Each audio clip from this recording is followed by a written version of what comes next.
Simulan mo ang umaga na may ngiti at pag-asa. Samahan mo ng pagpupuri at pagpasalamat. Guys, may tanong ako. Kapag may naiwan ka, ano ang iyong babalikan? Bible ba o ang jowa mong pinaasa ka? May mga taong paliligayahin ka lang pero hindi kanya kayang paliligayan. Today, I tell you guys, iwan ka man ang buong mundo pero hindi ng Diyos. Habang binibigyan pa tayo ng buhay at lakas, lagi nating isigaw, salamat. Welcome to CFX. Maligaya kong harating ng unang kabanata sa CFX. Ito ang yugto ng ating buhay, CFX.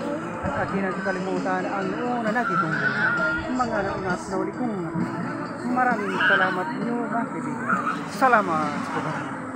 Salamat po sa mga hal na panonood at pagtangkilik sa Dalagsi Secret.